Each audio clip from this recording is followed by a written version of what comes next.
Pagbati po sa pangalan ng ating Panginoong Jesus, na ating Panginoon at ating pong tagapagligtas. At welcome po sa ating pong Friday devotional message. Tayo po ay nasa buwan ng January. Ang ating pong pinag-aaralan at topic for the month of January 2021 ay A Season to Rise and Shine. Sa pagkakaalam ko po, ito po ang last Friday of the month. At kung i-wrap up po natin o i-review po natin yung mga topic po natin nung mga nakaraang Biyernes, ang unang Friday, ang nagsalita ay si Pastora Sally. Ang topic po ay the need to get up. Yan, pinag-usapan kung bakit kailangan nating bumangon, kailangan natin gumalaw, kumilos at mag-move. And the second Friday ay keep the flame burning. Yan ay ang ating nagturo po dyan ay si Pastora Rosie, no? At yung third ay reason to arise. Yan po ay tinuro po ni Pastora Oshi. Yan. At ang pang-apat ay shining for a cause. Yan. At last Friday, ngayon po ang ating pong pag-aaralan is very crucial and very essential. A call to wake up. Yan. Para tayo po ay mag-arise and mag-shine, we need to wake up because there's a call to wake up, no? Wake up call. Yan po ang ating pag-aaralan at pag-uusapan sa gabing ito na matatagpuan po natin sa 2 Peter chapter 1 verse 8 hanggang 18. Yan po ang ating sa King James version ko po siya binasa at pinag-aralan. Samahan niyo na lang po akong buksan sa ating mga Bible, yung 2 Peter chapter 1 verse 8 to 18. Yan po ang ating pag-aaralan sa gabing ito. Kamusta po kayo? Netong mga welcome po nga pala. Medyo live streaming po tayo ngayon. Ano ho? Ayan. So medyo maganda ang ating talakayan. So sa verse 8, English po, King James English version, ganito po ang pagkakasabi, for if these things be in you and abound, they make you that ye shall neither be barren nor unfruitful in the knowledge of our Lord Jesus Christ. Verse 9, but he that lacketh these things is blind, and cannot see afar off, and hath forgotten that he was purged from his old sins. Verse 10, wherefore, Rather, brethren, give diligence to make your calling and election sure. For if ye do these things, ye shall never fall. For so, an entrance shall be ministered unto you abundantly into the everlasting kingdom of our Lord and Savior, Jesus Christ. Verse 12, wherefore, I will not be negligent to put you always in remembrance of these things, though ye know them and be established in the present truth.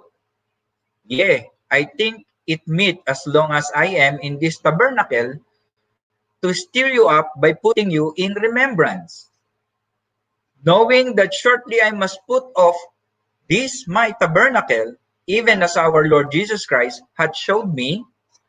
Moreover, I will endeavor that ye may be able after my decease to have these things always in remembrance.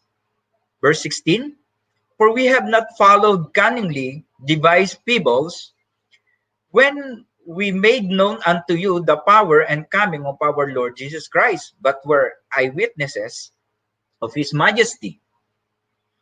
For he received from God the Father honor and glory, when there came such a voice to him from the excellent glory, this is my beloved Son, in whom I am well pleased. Last verse, verse 18.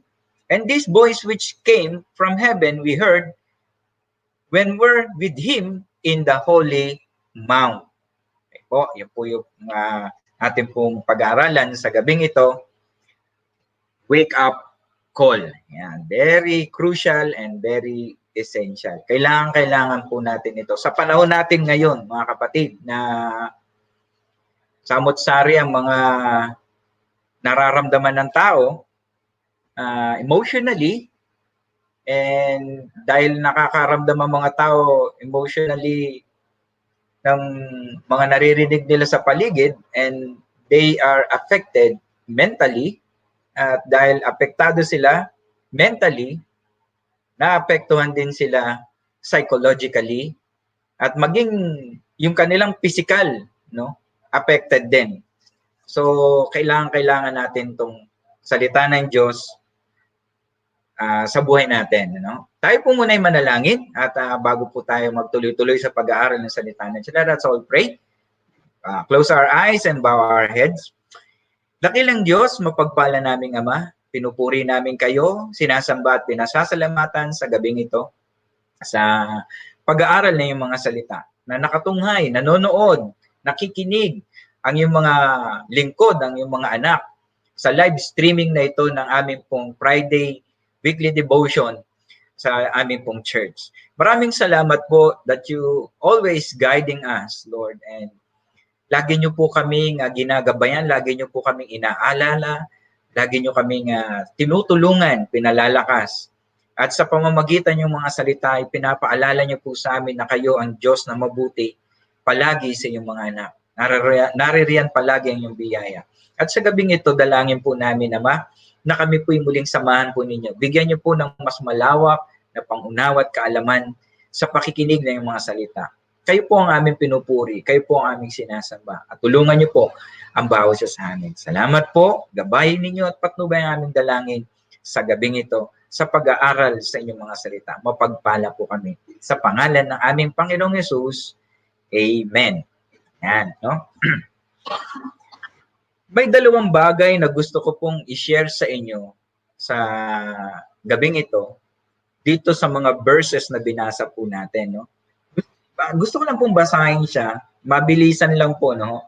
Babasahin ko siya sa Tagalog, ano? Pero ang gagamitin ko po, Mabuting Balita, Biblia. 2 Peter chapter 1 verse 8 to 18.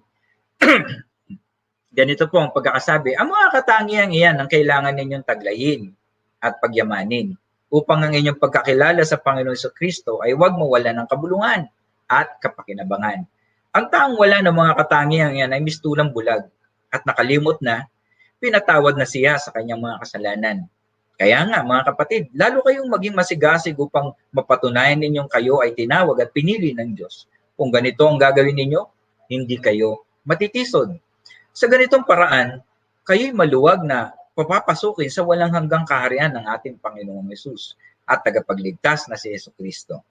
Kahit na alam na ninyo ang katotohanan ng inyong tinanggap at matatag na kayo rito, lagi ko pa rin kayong paalala tungkol dito.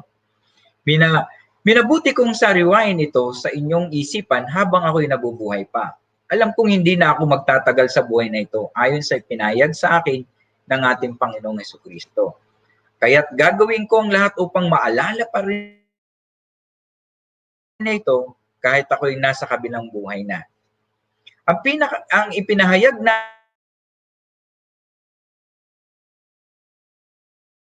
ng Jesucristo ay ang ng tao. Nasaksihan namin ang kanyang kadakilan nang tanggapin niya mula sa Ama ang karangalan at kapurihan. Ito'y nangyari ng marami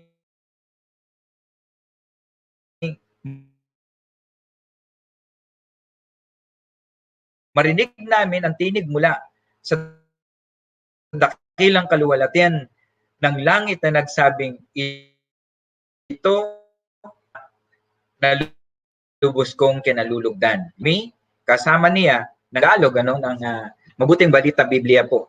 At yung binasa ko kanina sa English ay King James Version.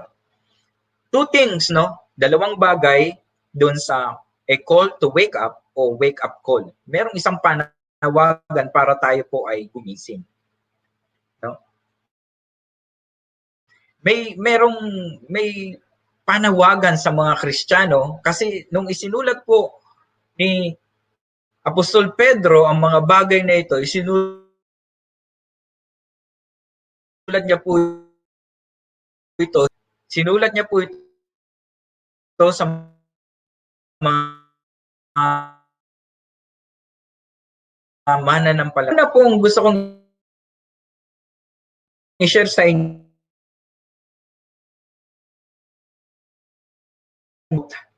practical 8 hanggang 11. Ulitin ko po, spiritual growth brings practical result. Sa panahon po natin ngayon, kaya po tayo ginigising ng isang panawagan, kailangan po natin ng spiritual growth. Na nagdadala sa mga practical na resulta. Na dapat po nating gawa. There are 3 lens spiritual growth. Kung tayo po, tignan po natin kung kasama po tayo rito. Kung tayo nga po talaga ay lumalago spiritually. Dahil 3 po ang ebidensya ng true spiritual growth. Unang-una po, dapat meron po tayong bunga. Fruitfulness. Yun po yung number 1. Ang sabi po sa verse 8, basahin po natin sa English, sa King James. For if these things be in you and abound, they make you that ye shall neither be barren nor unfruitful, ang sabi diyan, in the knowledge of our Lord Jesus Christ. Sa Tagalog, kung nasa inyo ang mga bagay na ito at sumasagana, ay hindi kayo pababayaang maging mga tamad o barren o mga walang bunga sa pagkakilala sa ating Panginoong Jesucristo. So unang-unang ebidensya po, mga kapatid, tayo dapat ay merong bunga. Kung tayo po ay lumalago spiritually. Fruitfulness.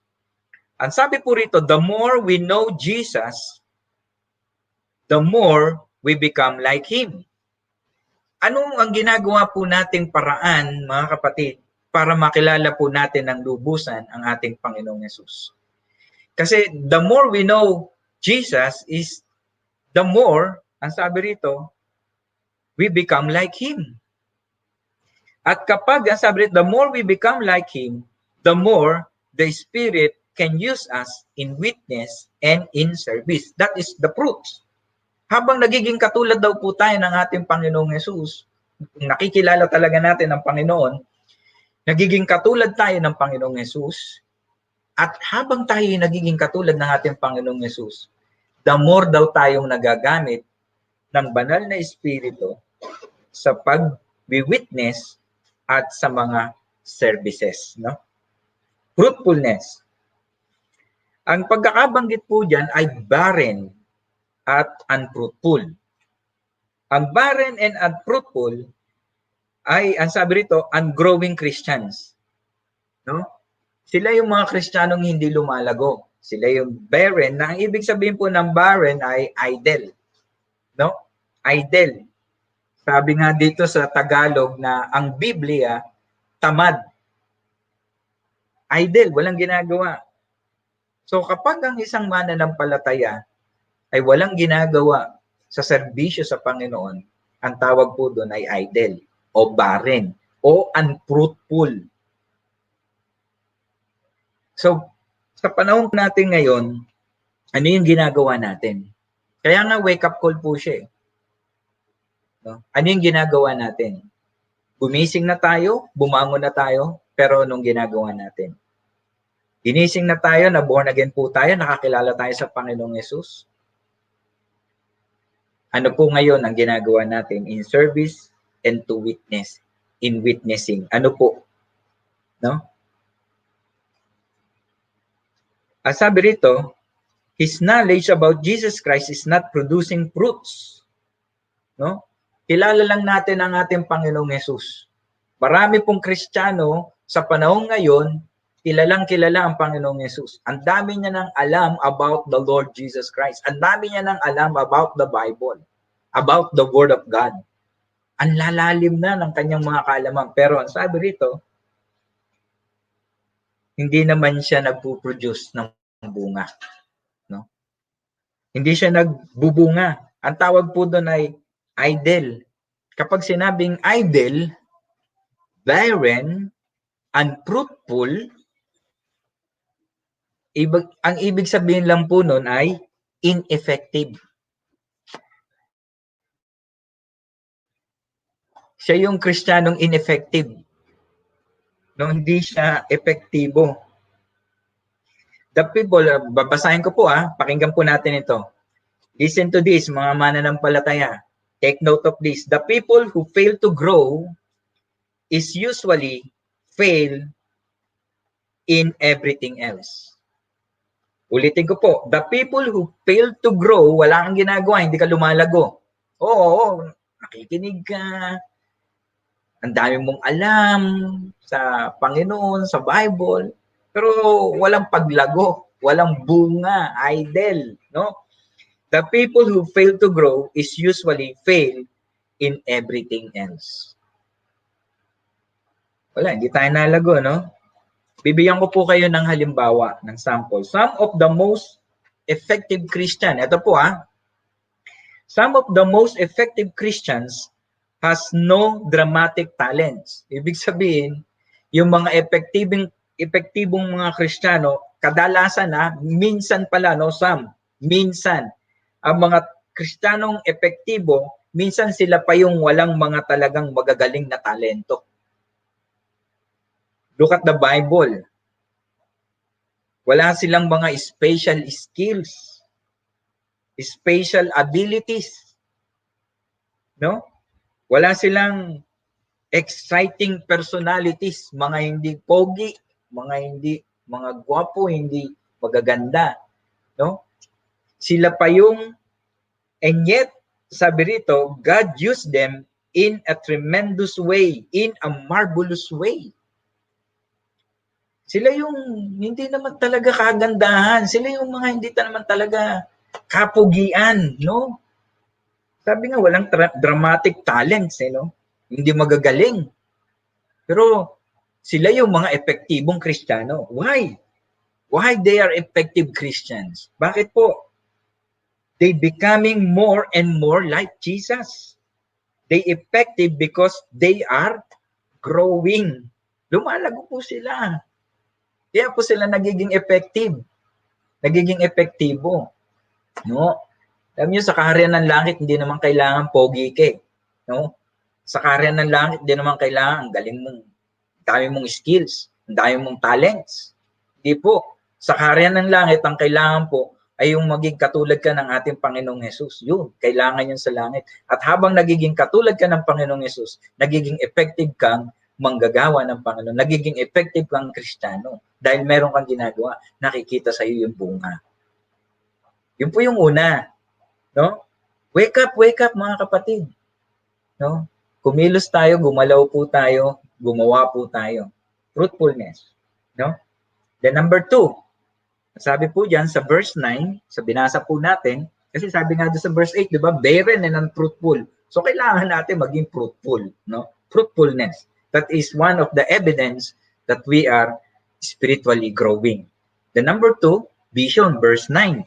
No? Basahin ko po sa Tagalog o basahin ko sa English. Verse 9. Number 2 po, vision. But he that lacketh these things is blind. O, vision. Napaka-importante nito. And cannot see afar off, and had forgotten that he was purged from his old sin. Nakalimutan na po ba natin yun? Sapagkat yaong wala ng mga bagay na ito ay bulag, na ang nakikita lamang ay mga nasa malapit, nearsighted, no? At ang sabi rito, sa pagkalimot ng paglilinis ng kanilang dating mga kasalanan. Kung nalimutan na.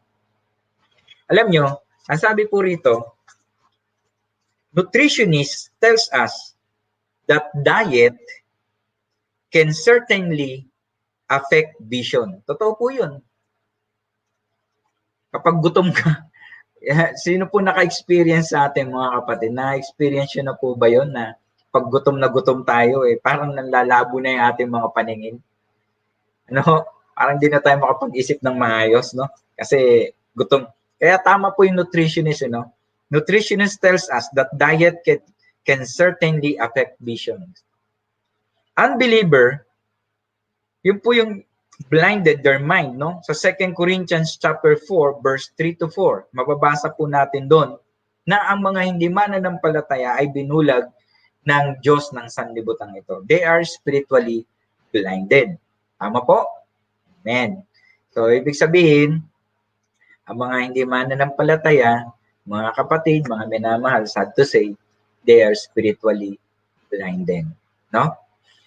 Pero sa mga Kristiyano, nakakakita na po sila. Bakit po? Sabi po sa John chapter 3, verse 3, ano sabi ron? If any man, sabi ron, truly, truly I say unto you, na ang sino mga born again, ay siya pong makakakita ng karya ng langit. Sa John chapter 3, verse 3, no?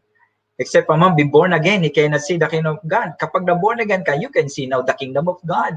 So, ibig sabihin, na-open yung ating mga mata if we experience born again. Now, you can see now na meron ka ng spiritually, hindi ka na blinded, no? Mananampalataya. After eyes open, must increase our vision. Kapag nabuksan na po ang ating mga mata bilang mga Kristiyano, bilang mga mananampalataya, bilang mga born again, dapat nag-i-increase po yung vision natin. Diba sabi doon sa verse 9, hindi naman tayo blinded na no?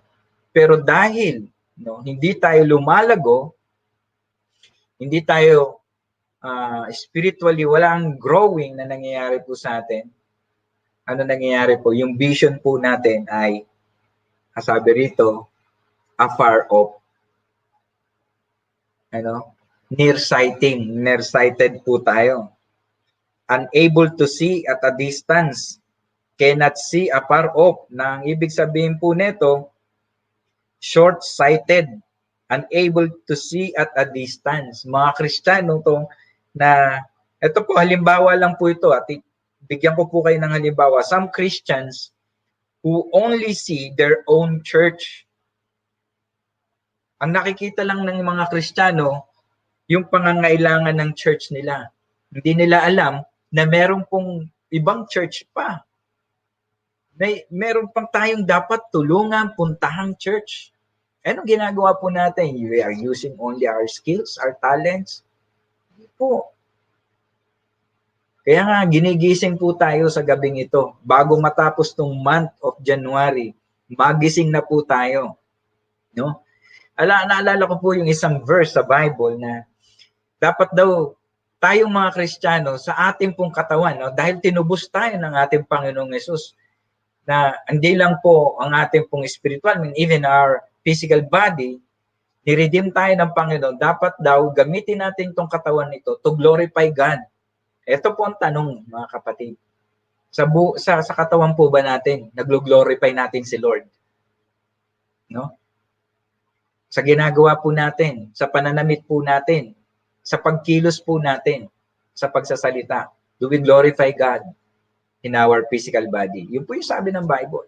Dapat nag-glorify ang Panginoon, naluluwalhati ang Panginoon. Sa katawan natin ito, bakit? Ito'y binili niya. Alam niyo po mga kapatid, kung tutusin, kung titignan po, God owns everything. Amen po yan. Lahat Kanya. Tayo, alam niyo po, tayo pong mga tao, talagang pagmamayari tayo ng Panginoon. Kapag sinabing pagmamayari ng Panginoon, binili niya tayo. Alam niyo, 2 beses tayo naging pagmamayari ng Panginoon. Unang-una, naging pagmamayari tayo ng Panginoon dahil create niya tayo. Kanya tayo. Create niya tayo. Alam niyo po yung pangalawang naging pagmamayari tayo ng Panginoon? Tinubos niya tayo. Binili niya tayo sa isang malaking halaga. So the Lord owns us. No? The Lord owns us double. Twice. 2 beses tayong pagmamayari ng Panginoon. Kaya kung sino mang may karapatan po dito sa katawan na ito, walang iba kundi si Lord. At dahil po dyan, dapat po, yung katawan na yan na binili ng Panginoon at pagmamayari ng Panginoon, twice o double, ibigay mo na magamit yan sa kaluluwalhati niya. Amen. Yan. Some Christians, kaya nga po short-sighted, no? Who only see their own church. Ang nakikita lang nila, yung church nila. Vision. The needs of our family. The needs of our home. Ang nakikita lang natin, yung pangangailangan ng bahay natin. Alam niyo mga kapatid, yung vision ng Panginoon, napakalaki. Ang vision ng Lord, buong mundo. Pero hanggang saan na po ba naabot natin? Yung pa lang po ba sa church? Yung pa lang po ba sa kapitbahay natin o sa loob ng pamilya? Gaano na po naabot yung vision po natin? Ang sabi ng Lord sa John chapter 3 verse 16, ito yung vision ng Diyos, ito yung vision ng Panginoon. For God so loved the world. Ang vision ng Panginoon, ang iligtas ang buong mundo. Tanungin ko po kayo mga kapatid, ito ginagawa po namin ito. Inalam na po ba natin kung ilang tao yung nasa loob ng community po natin? Doon sa loob ng community po natin, kung ilan yung tao po doon, ilang daan po yun, di ba? 500 o 300 po yung tao doon sa community. Ilang daan na po ang naabot po natin doon. At may kasunod pa po noon. Pagkatapos ng community po natin sa barangay, ilan ang population ng barangay? Ilan na po ang naabot natin doon? Anong ginagawa ng church para maabot yung sum doon sa population natin barangay? Ang laki, mga kapatid, ng nakaatang sa ating balikat. Dahil yun yung vision ng Panginoon. Hindi lang doon sa loob ng church, sa community po natin, sa barangay po natin, at doon po sa ating municipal. Gaano kalaki? Alam po ba natin kung ilan ang population ng ating pong bayan? Anong ginagawa po natin para maabot yun? Nakakailan na po ba tayo sa naaabot po natin sa populasyon? Yun po yung yun yung mandate ng Panginoon. Yun yung wake up sa atin. Kapatid, palaguhin po natin yung ating vision. Lawak-lawakan po natin. Ang daming dapat abutin sa ating pong kapaligiran, no? Philip Brooks said, ito po sabi niya, sermon for a dead church. Ano po ang dapat daw i-sermon? Tinanong si Philip Brooks, no? Isa siyang Kristiyano, isa siyang mananampalataya. Tinanong siya, ano daw ang dapat i-sermon sa mga dead church? Alam niyo po ang sagot niya? Missionary sermon. Ibig sabihin, para mabuhay ang isang church, lumago, mag-grow, kailangan po natin ng mga missionary mission, ng mga missionary sermons. Umabot po tayo. Kaya nga po, wake up call po itong verse na ito, no? Missionary sermon. Sa John chapter 4, verse 35, anong sabi po ron? Lift up your eyes and look on the fields. Itaas nyo yung mga paningin. Vision. Tignan nyo ang paligid, yung fields. Ang sabi doon, hinug na ang aanihin. Ang daming aanihin, mga kapatid. Pero kakaunti ang mga tumutugon sa panawagan ng Diyos para mag-ani.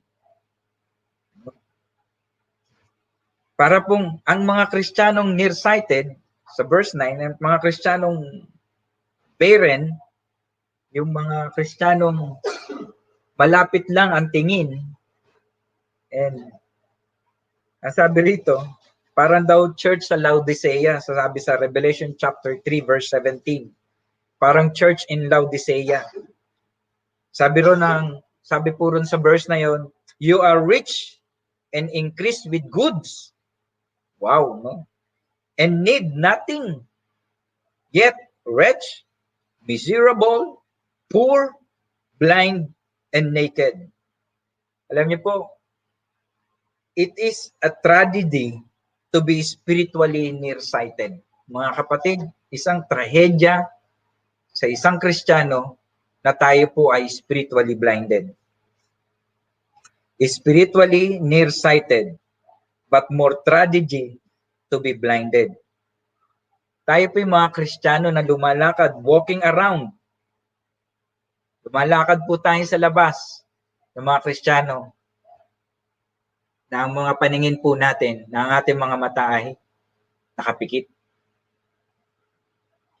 Hindi natin nakikita yung pangangailangan ng kaligtasan ang nasa paligid. No? We are just like Christians walking around, closing our eyes habang tayo po yung naglalakad. No? Ano po yung una? Wake up call? Kailangan tayo po ay fruitfulness. Magbunga po tayo. No? Pangalawa, kailangan vision. Layuan po natin yung vision natin. Palaguhin po natin yung vision natin. Umabot po tayo. No? It's a wake up call. No? Pangatlo, security, verse 10 to 11. No? Basahin po natin. Sa Tagalog ko po babasahin.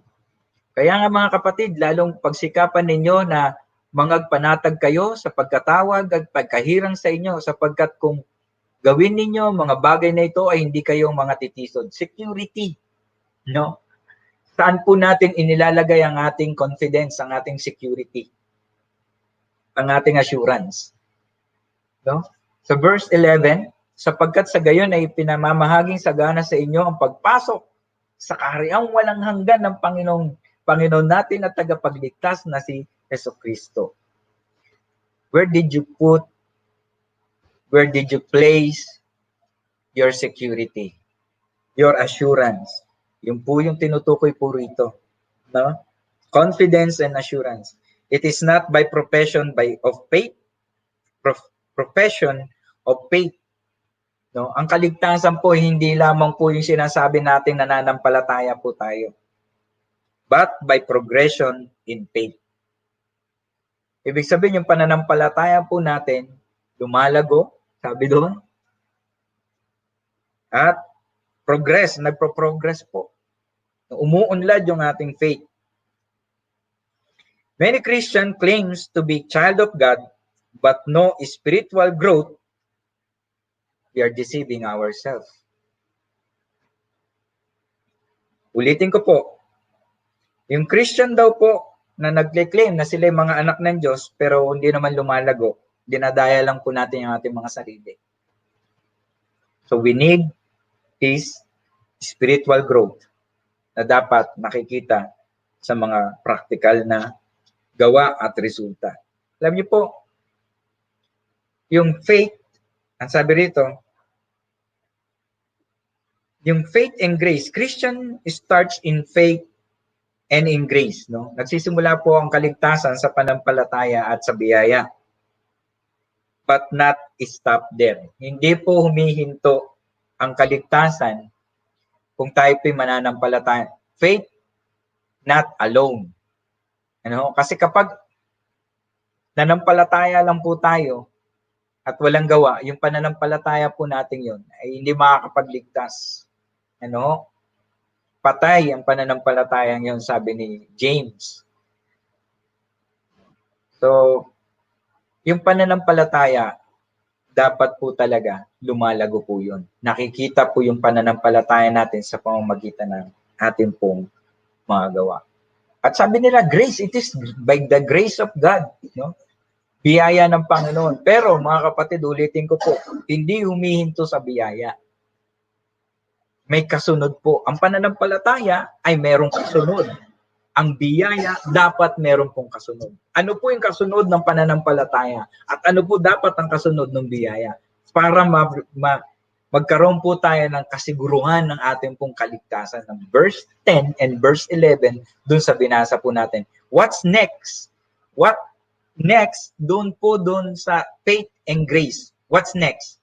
Spiritual growth. Tandaan po natin, faith alone, grace alone, naku po mga kapatid. Kaya yan po yung paulit-ulit na sinasabi nila Apostol Pedro at Apostol Pablo. Kailangan po natin lumago.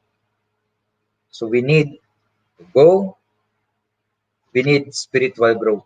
No? Na dapat nakikita yung spiritual growth po natin. Nakikita yung pananampalataya natin. Nakikita na tayo po yung nabubuhay sa biyaya ng Panginoon. Sa grace ng Lord. Nakikita sa buhay po natin. No? Okay. Number 1, spiritual growth brings practical result. Then number 2, pangalawa po, na i-share ko po sa inyo is wake up and remember. Ito na po yun. Wake up and remember. Gumising tayo. Gising. No? Sabi dito, men die, what to remember? Ano? Wake up and remember. Remember that men die, ang tao po namamatay, but the word lives. Verse 12 to 15. Ang tao mamamatay, pero ang salita ng Diyos ay mananatili. Mananatiling buhay. No? Ano po ibig sabihin nito? Lahat po ng mga sumulat sa Biblia, lahat po ng mga taong yan namatay. Pero yung isinulat nilang salita ng Diyos hanggang ngayon, mamamatay na po tayong lahat, mananatiling buhay ang salita ng Diyos. Wake up to remember that tayo po ay mamamatay. Pero yung mga ginawa po natin, naka-record lahat po yan sa langit, kailanman ay hindi po yan mawawala ng kabuluhan. No? The Lord will reward us. No?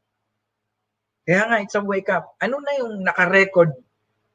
Nag-mission ka, lumabas ka, umabot ka, katulad ng ginawa ng Panginoong Yesus. No? Gano'n na kalaki yung naaabot po natin. No? 3 motives dito sa verse 12 to 15. May 3 motibo po sa verse 12 to 15. Basahin po natin ha.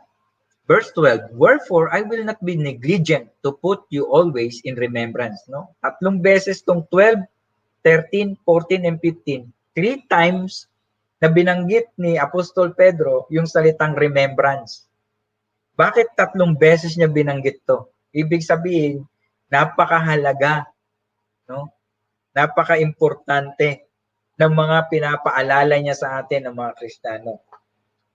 Sabi niya, he is obedient, not negligent. No? Sumunod siya sa Panginoon. Alam niyo ba kung ano yung sinunod niya kay Lord?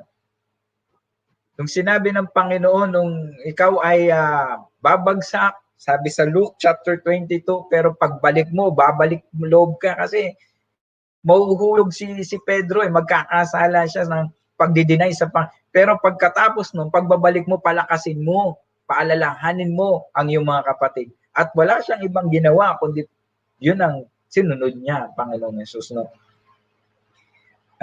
He is obedient, ang sabi niya ron, not negligent. No? Then, number 2, pangalawang motibo niya, kaya niya to ginagawa, kaya niya to sinasabi paulit-ulit, to remind the saints. Para paalalahanan ng mga Kristiyano, paalalahanan tayo mga mananampalataya na we need this. Kailangan natin to. A wake-up call to remember sa lahat po ng ating mga ginagawa. Now, then number 3, endeavor, diligence, no? Maging masikap po tayo na alam nyo mga kapatid, remember, ang salita po kasing remember is to stir up. Ibig sabihin nun, to stir up, gisingin, alalahanin, paalalahanan to stir up, to awaken, and para, kumbaga sa ano, para gisingin ang ating pong kamalayan ng mga matagal na actually gising. Sabi, para tayong naglalakad sa labas ng mga ipinikit na lang natin ang ating mga mata na ayaw natin makita yung pangangailangan ng mga taong labas. Yun yung tatlong motibo niya, mga kapatid, na gusto ko lang i-share sa inyo, na he is obedient dun sa inutos ng Panginoon sa kanya, pagbabalik niya, palakasin niya yung mga kapatid niya at paalalahanan ng mga Kristiyano at yung pagsisikap niya bilang alagad ng Panginoon. Ulitin ko, remember means to stir up, to awaken, or to arouse. No? And number 2, wake up and remember, number 2, that experience fade, but the word remain. Ang experience daw po ay lumilipas, pero ang salita po ay mananatili. Verse 16 to 18. Ang focus ng verse 16 to 18, kung babasahin po natin, ang focus po nito ay yung transfiguration na na-experience niya doon sa bundok. No? Lumitaw doon si Moises at lumitaw doon si Elias o si Elijah. Lumitaw doon sa bundok. 3 alagad ang kasama ron ng Panginoon, isinama niya doon sa bundok. At doon sa bundok nagkaroon ng transfiguration. Yun yung experience niya, verse 16, 17, 18. Na makikita po natin, nag-record po niyan, yung transfiguration is si Matthew, si Mark, si Luke. Yung 3 po yun, sumulat ng transfiguration. Pero actually, sa totoo lang po, yung 3 yun, si Mateo, si Lucas, at si Marcos, wala doon sa pangyayaring yun.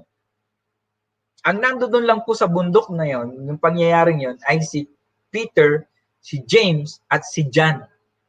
Yung 3 yun. Yung 3 alagad na yun ang nakakita talaga ng kaluwalhatian ni Jesus noong mga panahon na yun. Sa pagiging tao ni Lord, ipinakita ng Panginoon kung ano yung glory na meron po siya doon sa 3 alagad. Ang nag-record doon si Matthew, si Mark, at si Luke, pero wala po sila doon. Ang nandoon lang si Peter, James, and John. Nakita nila yung kaluwalhatian, kaya nga sabi niyan, mababasa po natin dyan sa verse 16 to 18, may mga tabernacle na sinasabi po dyan si Pedro. Alam niyo po ba kung bakit? Twice nang binanggit dyan. Kasi nung nasa bundok sila, nung lumitaw si Elijah, nung nagningning ang Panginoong Yesus, nung lumitaw si Moises, alam niyo kung anong sabi ni Pedro sa sobrang excitement niya? Lord, gawa na tayong tabernacle, 3. Biruin niyo. Gagawa na raw siya ng tent, tabernacle. 3 tabernacle ang gagawin nila. Ano? Kaya binanggit niya dyan na naalala niya yung experience niya, naalala niya. Sabi ko nga po sa inyo, experience will fade away, but the word remain. No? Yung glory ng Panginoon nakita nila. Tayo po mga kapatid, how many times do we experience? Diba? Sabi nga, nagpe-fade. Nag-fade na yung mga experience natin na tayo puspos. Nag-fade na ba yung mga experience na tayo natin na halos nakita natin yung glory ni Lord? Nag-fade na po ba yun? No? Yung Jesus glory? At narinig pa nga nila yung boses ng Ama nun. Alam nyo kung pag-aaralan natin yung transfiguration, bakit nando doon si Moises, si Elijah? Si Moises po kasi, narinig niya lang yung tinig ng Diyos doon sa Mount Sinai. Pero hindi niya nakita ang Diyos. Nakita niya, marahil, likod or ano. Pero yung kabuuan, nakita niya doon sa transfiguration, si Jesus. Grabe. Kilala ni Moises, yung tinig na yun, nasabi ng Panginoon, this is my beloved son. No? Ito yung kinalulugdan kong anak, minamahal kong anak. At ang sabi ron, nakita nila, na-experience nila, no? Yung glory ni Jesus at the same time, yung voice of the Father. Ikaw na kaya makakita nun, yung glory. No? Alam niyo po, si Apostol Pablo, si Apostol Pedro, at si James, at si John, nakita nila yung mapapasa atin na kaluwalhatian. Talagang they experience yung mapapasa atin na kaluwalhatian. Nakita talaga po nila kung anong klaseng glory yung mapapasa atin na nasa Panginoong Yesus. Napangako ni Lord na may experience din natin yung glorified body. Dahil sa nakita po nila yon, alam niyo po ba na naging matatag sila, naging matibay ang kanilang paglilingkod sa Panginoon. At si Jesus, after po nun, alam niyo, after yung transfiguration, nagkaroon na ng suffering si Lord. Pinapakita ni Lord na after suffering, after those trials, after those na paghihirap na na-experience ni Jesus, may nakaabang na glory sa bawat isang Kristiyano. Kaya nga mga kapatid, alam niyo po ba kung sino ang unang napatay na alagad? Alam niyo po kung sino? Si James. Sa lahat po ng mga alagad, apostol ng Panginoon, ang unang-unang nag-sacrifice, naka-experience ng death ay si James. Alam niyo po ba? Ang isa sa sacrifice, alam niyo, baliwala sa kanila yun kasi nakita nila yung glory, no? Yung magiging katawan, yung magiging pangako ng Panginoon. Alam niyo, ang sumunod, si Pedro, alam niyo po ba kung paano namatay si Pedro sa paglilingkod? Alam niyo po ba kung paano? Pinako siya sa krus, just like Jesus. Pinako rin siya sa krus. Alam niyo po ba, hindi pa nasiyahan yung mga Romano sa pagpapako sa kanya sa krus. Pinako siya pabaligtad. Yun yung sacrifice niya. Because nakita niya yung glory. Although mahirap, tayo mga kapatid, mahirap ang sakripisyo natin para maglingkod sa ating Panginoon. Pero dahil dun sa nakitang glory, okay lang, sige, go lang. You want to be more like Jesus? Umaabot, naglilingkod. Malabas naglingkod siya. Alam niyo yung pangatlo? Ang isa sa pinakamahirap. Sino yan? Si Peter, si James. Sino pa yung isa? Si John. Naging mag-isa siya. Yung sakripisyo niya ng pagiging isa niya sa isla ng Patmos. Tinapon po siya sa Patmos. Ang hirap po doon. Nag-iisa lang siya sa island na yon. Pero yung sakripisyo, okay lang din yun. Why? Because of that glory. Maybe experience will fade, but the word will remain. Yun na po yun. Nasa verse 18 na po tayo. Tapos na po tayo. Mula verse 8 hanggang verse 18. Gusto ko lang pong tapusin. Ulitin ko po. Ang ating pong topic ay wake up call. Dalawa po yan. Sa wake up call, kailangan natin ng spiritual growth. Mga kapatid, gumising na po tayo. Lumakad na po tayo. Mag-mission na po tayo. No? Nating iksian yung vision po natin. Huwag tayong tumingin doon lang sa pangangailangan ng pamilya natin. Huwag tayong tumingin doon lang sa pangangailangan ng church natin. Daming aabutin po sa labas, mga kapatid. No? Pangalawa, there is wake up and to remember. Stir up. Nabiron. Wake up. Remember. Ito po yung challenge ko. Conclusion. Wake up call for Christians. First, we start with faith and in grace. But they stand not alone. Hindi po faith lang, hindi grace lang. There's a need of spiritual growth. Do not be barren or idle and ineffective. Increase your vision and remember, men die, but the word live. And experience fade, but the word remain. To stir up, to awaken us.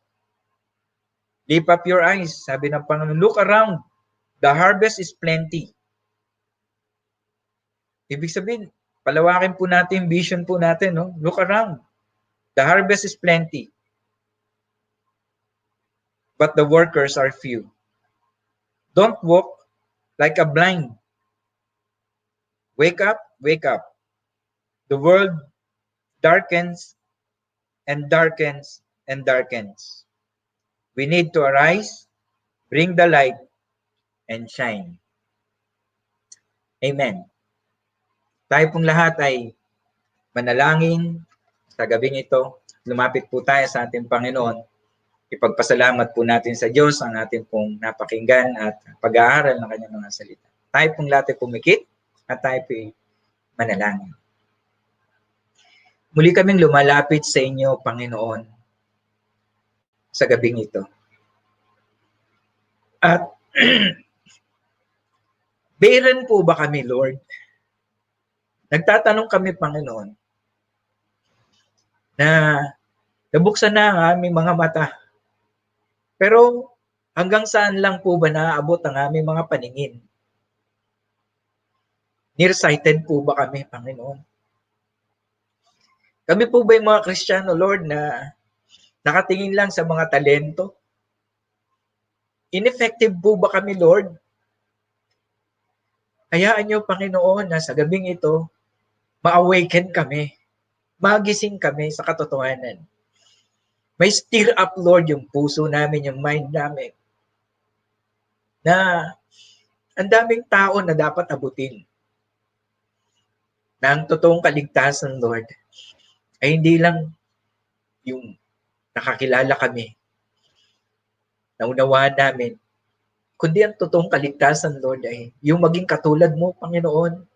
Lumago kami spiritually. Salamat po, Lord, na sa bawat sakripisyo na ginagawa ng mga lingkod po ninyo, ng mga Kristiyano, na umaayo, umaabot, every sacrifices, wala naman, Panginoon, mataas man ng baha or ano man yung nangyayari, Lord, sa paligid, sa buong mundo, hayaan nyo, Lord, na sa bawat sakripisyong ito, makita namin, there is glory awaiting us. Merong kaluwalhatian na nag-iintay sa amin, sa aming paglilingkod. Maraming salamat po, Panginoon, na nawa, O Diyos, na awaken kami, na merong panawagan, there's a call, Lord, to arise and to shine among people, among men. Salamat po, Lord. Bless niyong patuloy ang aming church, ang aming pastor, ang mga outreaches ng aming church, Panginoon, ang mga kapastoran, ang mga manggagawa, ay abutin yung patuloy ang kanilang mga buhay na sa gabing ito. Lord, ay kung meron man na nakikinig, nanonood, nakatutok, nakataas ang kanyang mga kamay, siya po ay may karamdaman. We are praying, Lord, that you touch him, that you touch her. Pagalingin mo po siya. O meron man, Panginoon, na sumasabay sa panalangin ito, na dinadalangin nila ang kanilang mga kamag-anak na merong sakit at karamdaman. Lord, inaabot po namin sila sa gabing ito sa pamamagitan ng panalangin na i-touch mo, Panginoon, ang kanilang buhay. Pagalingin nyo anumang uri ng karamdaman meron po sila. Because you are Jehovah Rapha, the Lord, our healer. You can heal us. Ang sabi sa Psalms, Lord, 147 verse 3, that you heal us and you bind our wounds. Na pinagagaling nyo po ang mga broken-hearted and you bind the wounds. Salamat, Panginoon, na kayong nagpapagaling. Lord, i-comfort mo yung mga kapatid po namin. Na Lord, matuto kami na hindi lang lumago kami sa pagkakilala at pagkaalam sa inyo. Lumago kami sa aming mga ginagawa para sa inyo. Salamat, Lord. I-bless niyong patuloy ang gawain namin every Friday at ito ay lumago. Marami pa pong maabot sa aming pong Friday devotion. Salamat po. Purihin kayo, sambahin kayo at luwalhatiin. Sa inyo po ang papuri, ang pasasalamat namin sa tanging pangalan ng aming Panginoong Hesus. Amen. Magandang gabi po sa bawat isa. God bless you po.